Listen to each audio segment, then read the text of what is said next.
देख रहे हैं न्यूज़ 21 हमारा राजस्थान बुलेटिन में आप सभी का स्वागत है। चलिए शुरुआत करते हैं आज की खबरों के साथ। पहली खबर हमारी अलवर से आ रही है। अलवर के वैशाली नगर थाना क्षेत्र में देर रात दोस्तों के बीच कमेंट को लेकर हुई कहासुनी इतनी ज्यादा बढ़ गई कि कुछ युवकों ने अपने ही दोस्त पर चाकू से हमला कर दिया।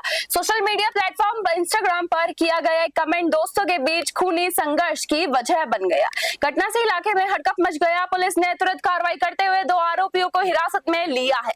मामला वैशाली नगर थाना क्षेत्र के खुदनपुरी रोड का है। यहाँ दिल्ली दरवाजा निवासी नीरज जाटव पर उसके ही दोस्तों ने जोरदार हथियार के साथ हमला कर दिया। वारदात के बाद मौके पर अफरा तफरी का माहौल बन गया। स्थानीय लोगों द्वारा सूचना दिए जाने पर पुलिस तुरंत मौके पर पहुंची और घायल धीरज को जिला अस्पताल पहुंचाया गया, जहां प्राथमिक उपचार के बाद उसे छुट्टी दे दी गई है। फिलहाल वो अभी सही है। अलवर से प्रदीप गोयल की रिपोर्ट। डीओ जब खुदनपुरी रोड था तो वहाँ पे 2 लड़के मिले जिनसे बात और कुछ लोग और भी मिले जिनसे पूछताछ करी तो ये आया कि कुछ लोगों में यहाँ पे झगड़ा हुआ है और एक लड़के के कोई पेट में चाकू से कोई चोट आई है जिसको हॉस्पिटल भिजवा दिया गया है। जिसपे मौके पर पता करने पर पता लगा कि रोहन और हिमांशु नाम के 2 लड़के वहाँ मौजूद थे और कुछ और लड़के भी वहाँ पे आए थे जिनका आपस में कोई विवाद हुआ और चाकूबाजी की घटना हुई, जिस पर मौके पे से ही रोहन और हिमांशु को वहां से फिर डिटेन करके धौलपुर के बाड़ी उपखंड क्षेत्र में आज कड़े सुरक्षा पहरे के बीच पूर्व दस्यु जगन गुर्जर का अंतिम संस्कार किया गया। 2 दिन पहले अजमेर हाई सिक्योरिटी जेल में हुई हत्या के बाद आज उनका पार्थिव शव पैतृक गांव भुवतीपुरा पहुंचा। अंतिम संस्कार की इस प्रक्रिया के दौरान कानून व्यवस्था बनाए रखने के लिए पूरे गाँव और शमशान घाट पर भारी पुलिस बल तैनात रहा। जैसे ही जगन गुर्जर का शव उनके पैतृक गांव पहुंचा, वहां ग्रामीणों की भारी भीड़ जमा हो गई।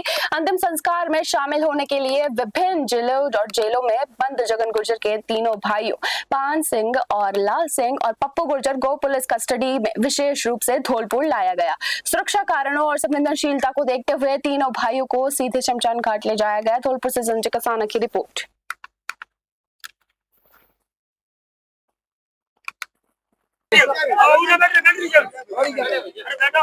मेरी मांग थी मेरे चाचा जी को वहां से ट्रांसफर कराने की अजमेर जेल से धौलपुर की, और वो कल और एक थी घर की सुरक्षा के लिए और सीबीआई जांच के लिए मेरे पापा के। तो क्या बात हुई आपकी? क्या अभी तो कुछ नहीं हुआ है। वो कल रात को चाचा जी को प्रिपरेशन हर्षवर्धन अग्रवाल है वो एसपी अजमेर में अभी प्रेजेंट में, उसने कल टॉर्चर किया। चाचा जी बोल रहे थे मेरे से अभी, और मेरे पापा के साथ प्रशासन द्वारा घटाई की गई है।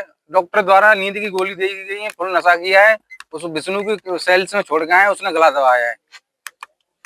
और कुछ बात हुई चाचा जी से अभी आपको? हाँ, यही बात हुई है चाचा जी की। उनकी जेल प्रशासन द्वारा सभी की मिली भगत से हत्या की गई है। कैमरा बंद किए गए, एसटीडी भी फोन बंद किया गया पहले से ही, और 10 गोली नींद की दी गई है डॉक्टर द्वारा उसको। डॉक्टर भी कोई चौधरी था, उसका नाम नहीं बताया।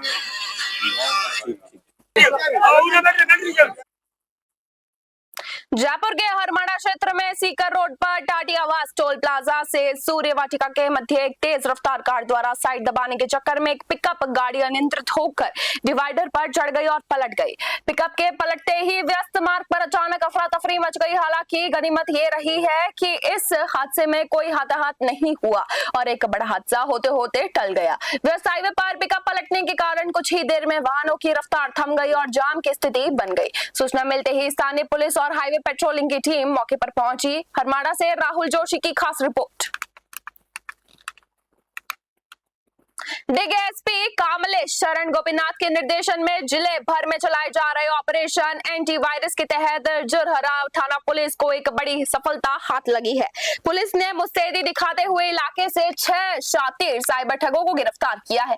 पुलिस ने ठगों के ठिकानों पर अचानक दबिश देकर उनके कब्जे से 15 मोबाइल फोन और 8 सिम कार्ड भी बरामद किए हैं। मिली जानकारी के अनुसार गिरफ्तार किए गए आरोपी बेहद शातिराना तरीके से लोगों को अपना शिकार बनाते थे। कामा से राकिब खान की रिपोर्ट।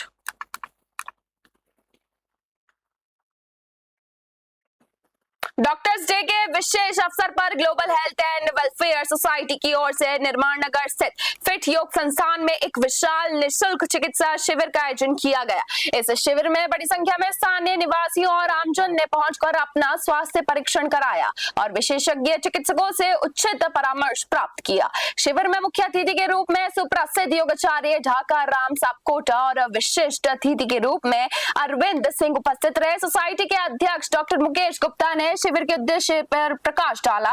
सोसाइटी के महासचिव डॉक्टर ओम बालोदिया और आयोजन सचिव लाइफ कोच इशिता बिंद्रा ने संयुक्त रूप से जानकारी देते हुए बताया कि शिविर के दौरान लगभग 450 लोगों का स्वास्थ्य परीक्षण किया गया।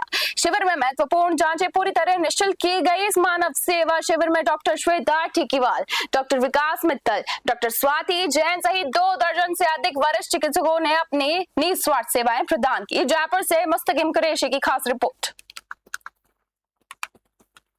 दिल्ली मुंबई एक्सप्रेसवे पर कोलवा के पास हुए भीषण बस ट्रेलर हादसे की जांच को लेकर प्रशासनिक कवायद तेज हो गई है।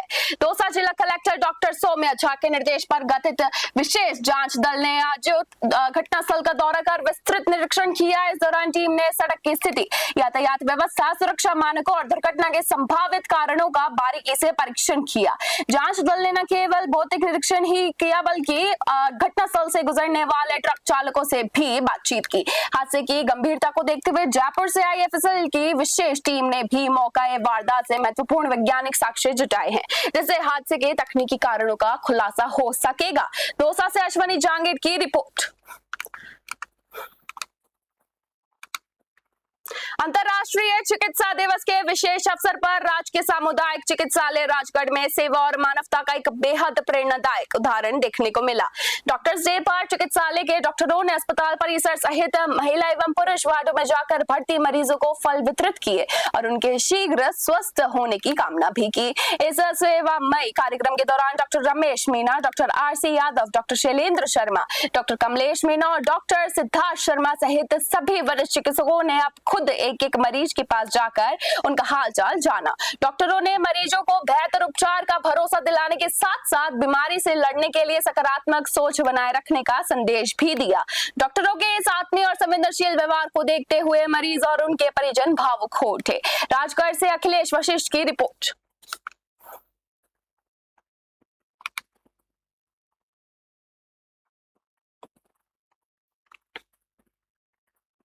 श्रीगंगानगर में 13 साल की मासूम बच्ची के साथ हुई जघन्य वारदात के खिलाफ महिला कांग्रेस ने सड़क से लेकर प्रशासन तक जोरदार आवाज उठाई है।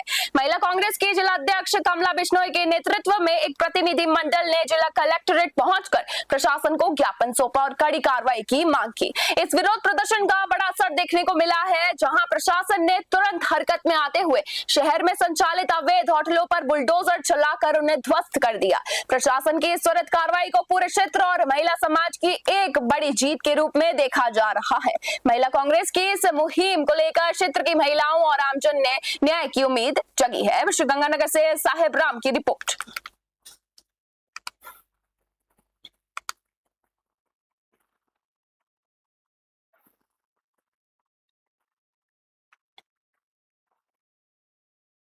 डीडवाना शहर में सीवरेज के एसटीपी प्लांट से निकलने वाला पानी इन दिनों जल भराव की एक बड़ी और विकराल समस्या बन चुका है।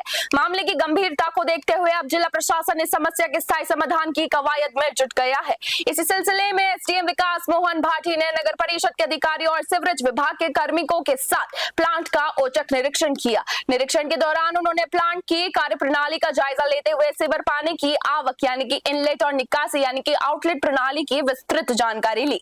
डीडवाना से गुलाम नबी आजाद की रिपोर्ट।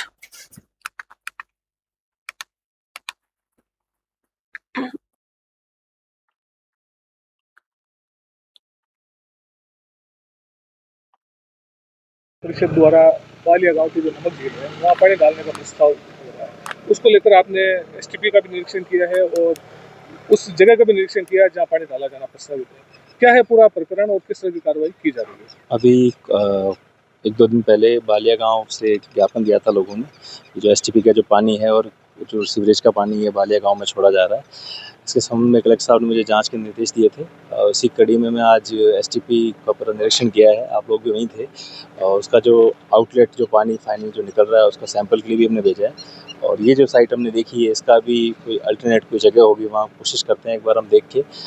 बाकी मुझे रिपोर्ट सबमिट करनी तो हम आज कलेक्टर साहब को इसकी फैक्चुअल रिपोर्ट और डिटेल रिपोर्ट सबमिट कर देंगे। एसटीपी में सर किस तरह की व्यवस्था है जांच की? यार क्यों आप द्वारा विरोध किया जा रहा है? सबसे पहले तो हमने ज्ञापन दिया था ग्रामवासियों ने मिलके कलेक्टर महोदय को, तो कलेक्टर महोदय ने हमें आश्वासन दिया था कि एक बार मैं एसडीएम साहब को और एडीएम साहब को आपके वहाँ जो मेन मौका वहाँ जो जांच है वहाँ करवा के फिर आपको वापस हम बता दिया जाएगा कि एक्चुअली यहाँ नमक श्रद्धालु जो 1000-2000 लोग यहाँ काम करते हैं। नमक का जुड़ाव आज से नहीं है, पुरानी सदियों पीढ़ियों से हमारे यहाँ नमक का जुड़ाव रहा है। और यहाँ ये जो सीवरेज का पानी डाल रही है तो नगर पालिका में अभी एक टेंडर हुआ है 1.5 करोड़ का, तो वो टेंडर करवा के जो पूरा पानी है अब हमें बातों में ले रहे हैं भाई बरसात का पानी डाल रहे हैं। ये बरसात का पानी हो ही नहीं सकता क्योंकि बरसात का अलग पानी होता है। और ये हमारे यहाँ आ रहा है, यहाँ आबादी भी है, यहाँ मकान भी बने, कम से कम 300 मकान है आसपास में, तो मकानों तक पानी जा रहा है। और यहाँ ग्राउंड है, स्टेडियम है बच्चों का खेलने के लिए, वो ग्राउंड परिषद द्वारा बालिया गाँव श्री करणपुर इलाके की देवता कॉलोनी में ब्राह्मण धर्मशाला के पीछे लगा 100 केवी का पुराना ट्रांसफार्मर अत्यधिक लोड बढ़ने के कारण खराब हो गया था। इस ट्रांसफार्मर में बार बार स्पार्किंग होने की वजह से क्षेत्र की विद्युत आपूर्ति बाधित हो रही थी, जिससे स्थानीय आमजन को भीषण गर्मी में काफी परेशानियों का सामना करना पड़ रहा था। मोहल्ले वासियों की इस गंभीर समस्या और परेशानी को देखते हुए विद्युत विभाग तुरंत हरकत में आया। जेईएन अवतार सिंह के तत्वाधान में लाइनमैन त्रिलोक और एफआरटी टीम द्वारा तत्परता दिखाते हुए मौके पर नया ट्रांसफार्मर स्थापित कर दिया गया। श्री करणपुर से अमित धवन की खास रिपोर्ट।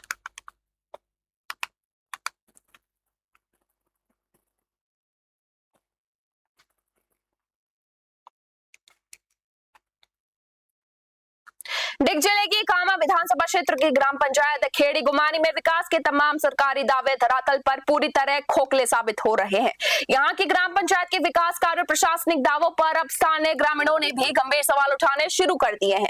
ग्राम पंचायत के गांव उचेड़ा से एक बड़ा मामला सामने आया है, जहां छोटी मस्जिद के सामने पिछले कई वर्षों से कीचड़ और गंदे पानी का भारी जमाव बना हुआ है।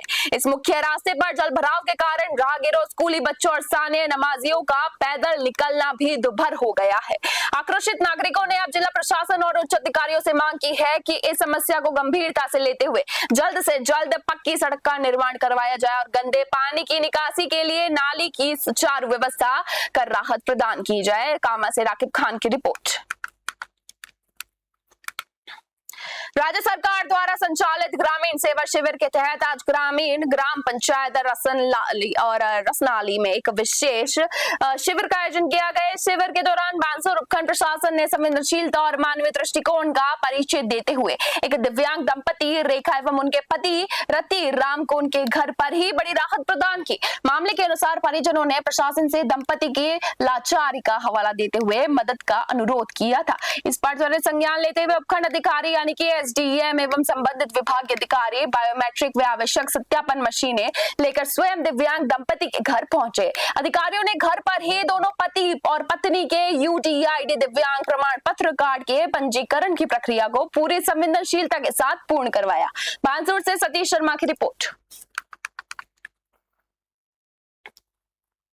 सम्मानजनक मानदेय, सेवानिवृत्ति पर 10 लाख रुपए, पेंशन तथा सरकारी कर्मचारी का दर्जा देने जैसी विभिन्न मांगों को लेकर पाली जिला के आंगनबाड़ी कार्यकर्ताओं ने आंदोलन की राह पकड़ ली है।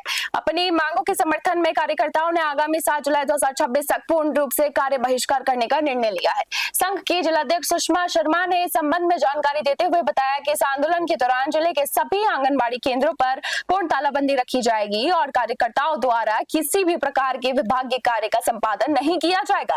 पाली से ललित तिवारी की रिपोर्ट। हमारा राजस्थान बुलेटिन में बस इतना ही। देखते रहिए न्यूज़ 21। धन्यवाद।